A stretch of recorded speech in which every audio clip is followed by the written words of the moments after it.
It's a brand new week and welcome to Sunset News on this lovely Monday evening. In this half hour, we bring you the latest news stories from the community, economic indicators, tomorrow's weather and sports. I am Glenora Shipura.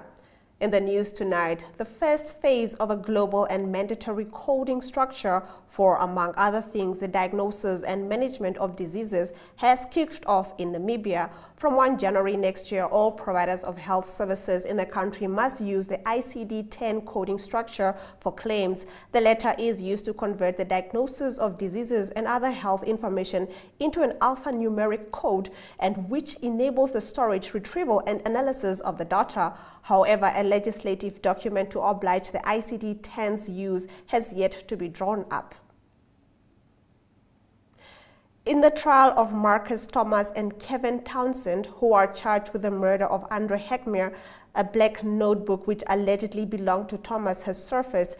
The notebook in question contains several notes on a specific type of pistol and different types of silencers, as well as notes on Thomas's co-accused Kevin Townsend.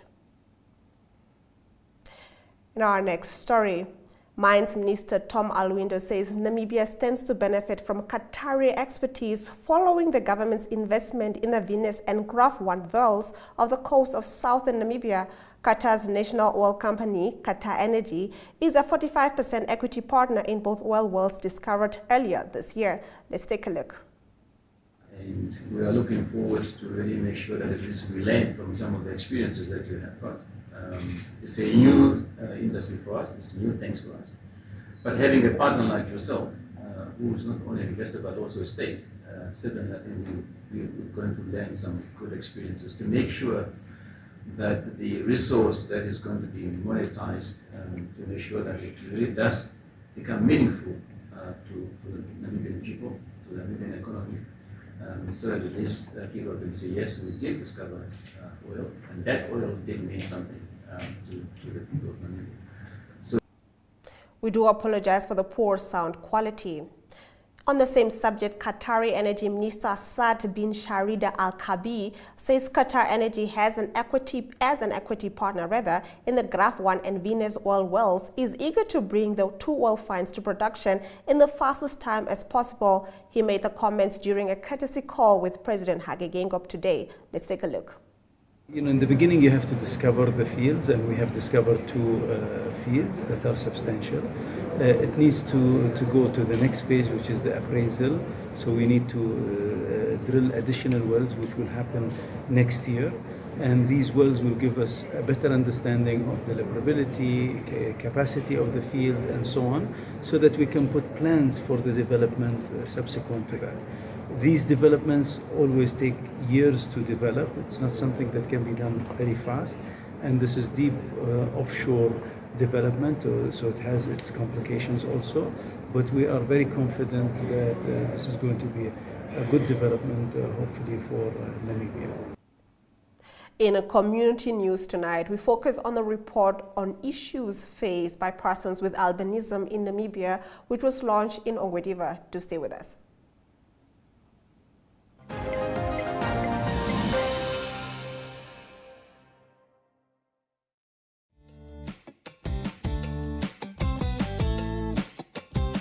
The My.NA Cars Show provides viewers with the best in-class cars content, engaging interviews, as well as a showcase of the latest cars-related news, products, and services. If you would like to feature your brand or campaign on this platform, contact My.NA at synergy.com.na. My.NA Cars, more than just a ride.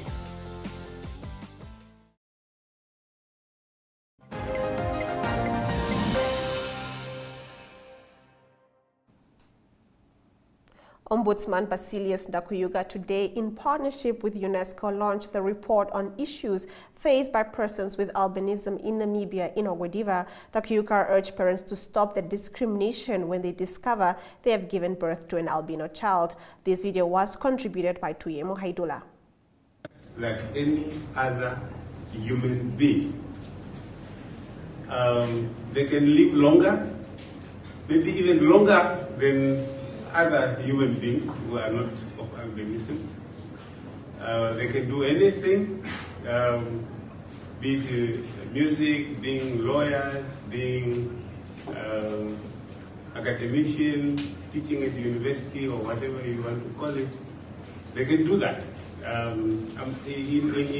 In what we know so far, I can give you an example of in music is Serif Kaita. You have heard about him. Very brilliant singer. And in Kavango there was also the late Yako Kangai, very brilliant singer in the church. So he was an educationist, a teacher by profession. So the point is, it was already mentioned. The example was given of the sergeant here. I don't know the other star, the castar now. What does it represent? Yeah, sergeant +2, you see? So the myth is actually being revealed that it is not true what you have heard. But my point here is really to, for the parents to take the message that children actually... And I believe that all of us here, we are going to choose something because UNESCO is our mother. To take care of our shortly, we really thank you. But I don't want to leave out what is has been interpreted by my former speaker who was speaking here before me. What happens in other countries in Africa? It is roaming around us, among us, in Namibia. I can give you a testimony. Innocent creatures. They don't know these things, these mythic things.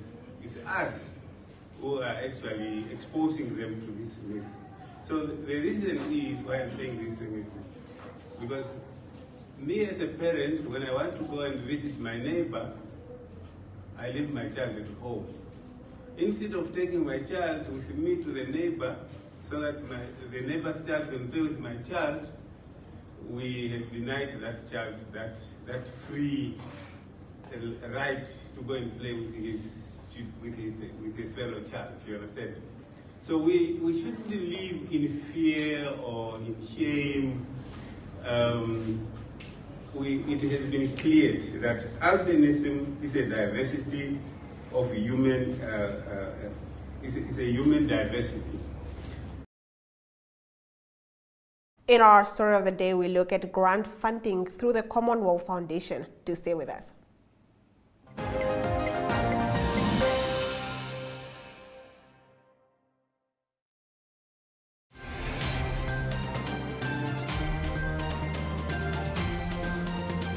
Oneuptwo brings community news in the Orongo region.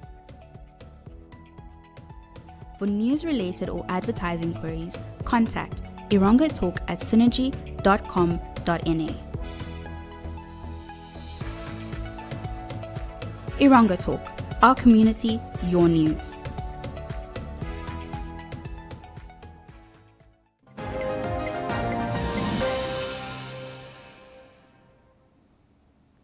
In our story of the day, Yolanda Nell takes a look at the grant funding that is available through the Commonwealth Foundation. Let's take a look.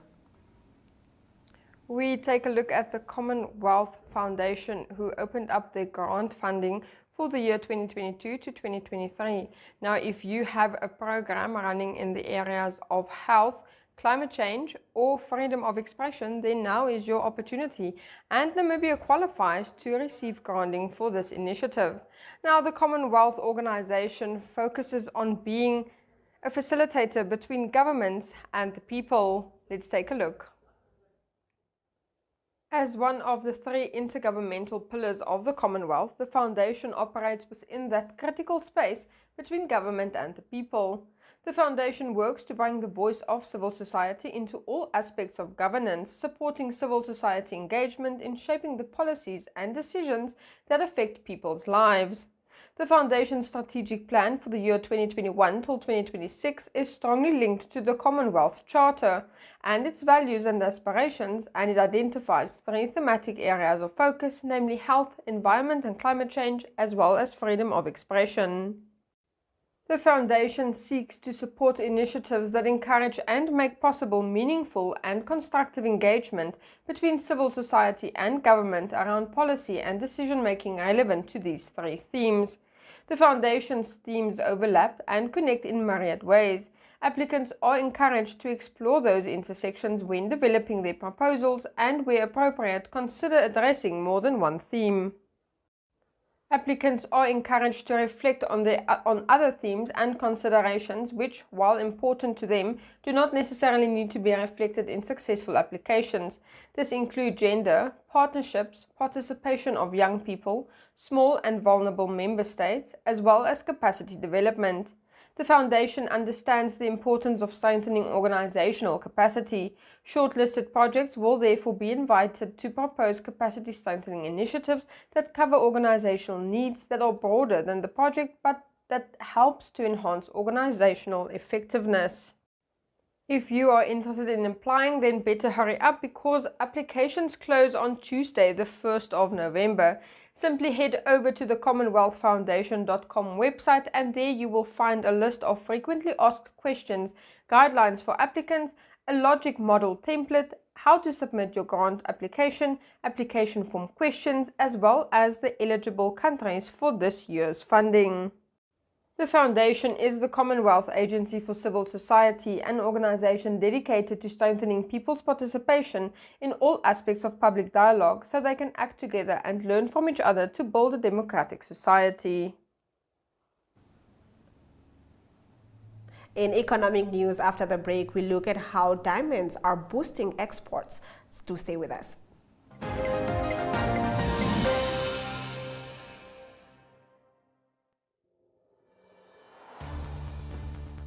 The Evening Review is a daily interview-based talk show that dissects and expounds on current affairs as they occur in Namibia. The show aims at reaching Namibians of all age groups who seek better understanding of the state of current affairs in the country.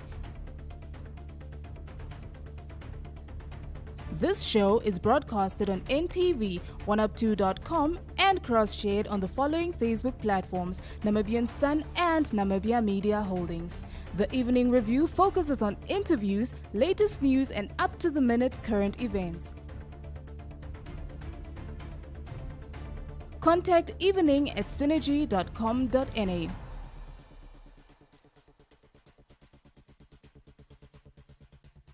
Evening Review, unpacking today's pertinent issues.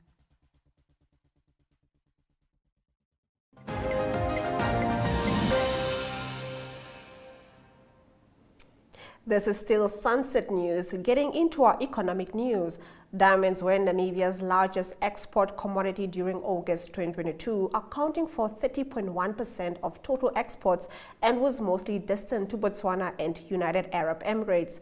Fish and uranium came second and third in the list, accounting for 11.8% and 7.6% of total exports, respectively.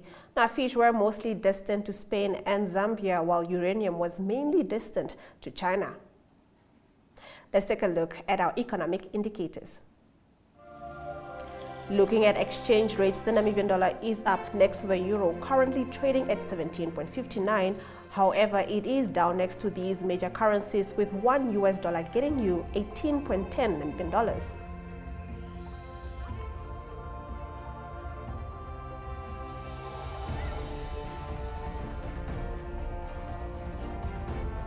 Swinging over to commodities, both gold and zinc took dips of 1.22 and 1.09 respectively, while Brent crude oil and copper experienced an upsurge in the market.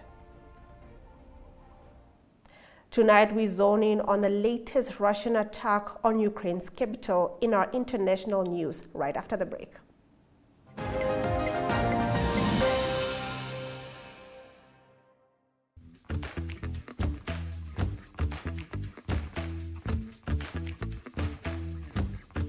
The My.NA Property Focus page is published every Tuesday in the Market Watch, which is inserted into the Republican, Namibian Sun, and Allgemeine Zeitung. The My.NA Properties Focus page provides viewers with the best in-class property content, engaging interviews, the latest property news, property-related products and services, including interior design, decor, DIY, gardening, property finance and insurance, and so much more.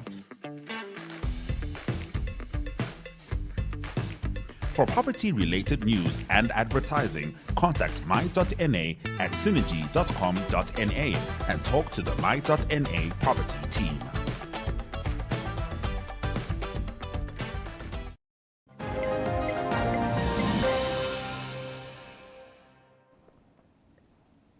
Getting into our international news, the impact shattered the feelings of relative security that Kyiv has enjoyed since the last missile attack 4 months ago, creating a wave of panic not felt since the first days of Russia's invasion. Kyiv's broad avenues and narrow streets were all but deserted for several hours after the strikes on the downtown and in the outskirts, part of a wider Russian bombardment across Ukraine. The fusilides came 2 days after an explosion damaged the only bridge from Russia to the Crimean Peninsula, which Moscow seized from Kyiv in 2014. Russia charged Ukraine with responsibility, while a Ukrainian presidential aide blamed the incident on infighting between Russian security bodies. Now, 2 missiles landed in quick succession on the edges of Shevenshko Park in central Kyiv, one striking a busy intersection next to a major university. The second hit a children's playground in a park about 20 meters away from apartment blocks. Do stay with us. After the break, we take a look at the weather.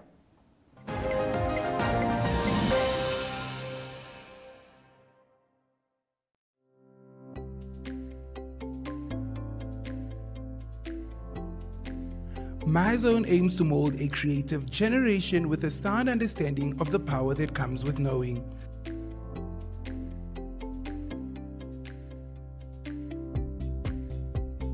MyZone covers 58 schools with over 400 learners for the school newspaper project. 52,000 average monthly social media posts, engagements, and reaching over 100,000 high school learners through the printed school newspaper.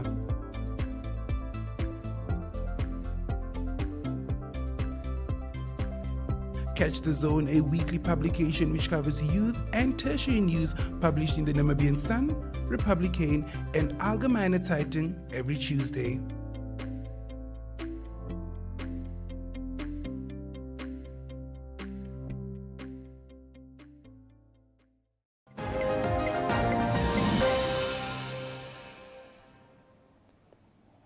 Let's take a look at the weather predictions. It is sunny across the board, with the hottest conditions being experienced in Anana and Oshakati, as both towns expect a maximum of 41 degrees, while Gotv is cooler with a 14-degree minimum. Luderitz will be partly cloudy with a minimum of 18 degrees. Swakopmund and Walvis Bay will be sunny but cool with a 14-degree minimum expected for the coastal towns. The Namibia School Sports Union will have to answer some serious questions after Namibia was the only country that pitched to a stadium in South Africa. This story and more in our sports section.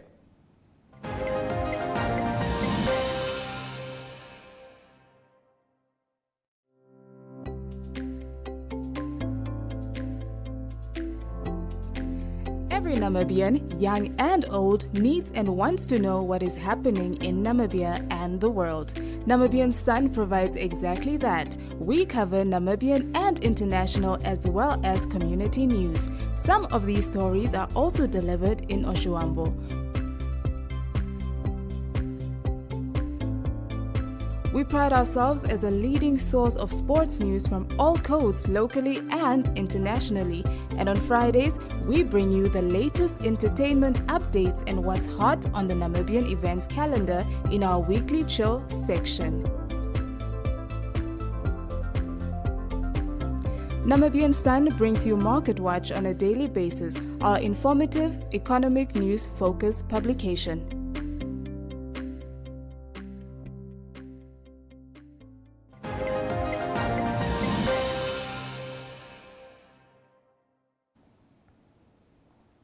Getting into our sports news, the Namibia School Sports Union will have to answer some serious questions after Namibia was the only country that pitched to a stadium in South Africa on a trip estimated to have cost $1.4 million Namibian dollars. Namibia's COSASA team members and parents were left traumatized after a trip to the MacArthur Stadium in Potchefstroom, South Africa became a nightmare many hope to forget. This after the athletes who traveled to South Africa by bus arrived to an empty stadium at the games they were allegedly scheduled to compete in. Team Namibia only found privately booked athletes at the venue, with the guards claiming they are not aware of any other event taking place at the stadium. Now, the team was eventually allowed to enter in the stadium after security initially prevented them from doing so. Meanwhile, Sports Minister Agnes Shongarero only learned of the blunder when parents started calling her. It is alleged that Namibia School Sports Union NSU officials, led by coordinator Sally Daker, informed the group of parents and athletes that they are officially opening the event, which only had Team Namibia present. Now, getting into our second story, league champions Mighty Gunners officially completed a season without losing a match in the MTC Namibia Netball Premier League, earning them the title the Invisibles. One English Premier League club, Arsenal, earned after getting unbeaten for the entire 2003 to 2004 season. Mighty Gunners player Yashinda Karumbuka hopes her team will retain most of its players to continue their legacy next season. Now, she said this towards the end of their 42-36 victory over Namibia Correctional Services, which also proved the end of their successful season at the Israel Patrick Iyambo Police College. The Windhoek Drought team, led by scrum half Jacques Theron, lived up to their billing as one of the pre-tournament favorites when they beat Dstv Namibia 46-42 in an action-packed final to conclude the inaugural Windhoek Drought franchise 10A side rugby tournament yesterday. Now, the two sides, number 1 and 2, on the log after the opening weekend, met Saturday in a clash won 54-47 by the Windhoek Drought team, which advanced them straight into yesterday's final. Meanwhile, Dstv Namibia, led by Grootfontein hooker Wekes Jacobs, overcame UCAM Mobile in another tough eliminator 32-17 to book their place in the final. Now, Windhoek Drought led 17-15 at halftime and ended up scoring tries by centers Danko Berger and Dylan Isaacs, 2, wing DeMarco Hartung and flank Rowan Johnson. The champions survived 3 of their players being yellow carded for 2 minutes each, namely prop Philippus Tushuya and wing Hartung in the first half and Captain Theron in the second. After the break, we take a look at the highlights. Do stay with us.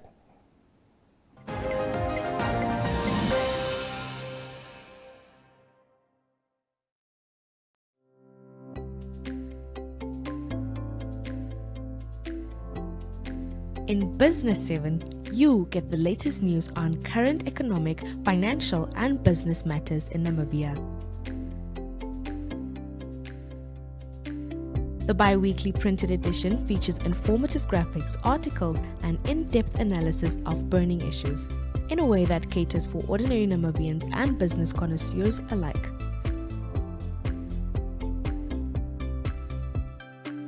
We crunch the numbers that matter, decipher statistics that shape Namibian lives, discuss smart money, and explore the impact of global development locally. Money makes the world go round, so catch our printed edition in the Namibian Sun, Republican, Algemene Zeitung on a bi-weekly cycle.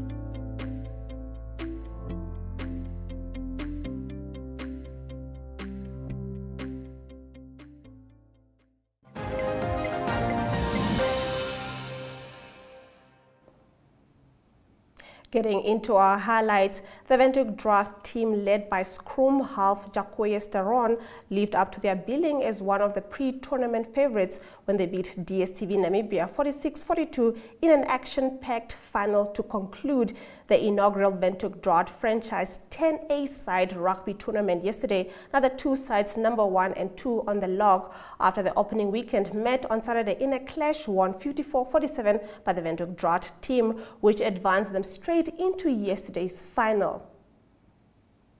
And with that, we've come to the end of the broadcast. Make sure you join Sunset News on Facebook, on all the NMH platforms on weekdays, as well as on our website, Oneuptwo.com. Sunset News screens on Dstv channel 285 and Gotv channel 94 every weekday from 7:30 to 8 p.m. I am Glenn Rashipura, and this has been Sunset News. Don't end your day without us.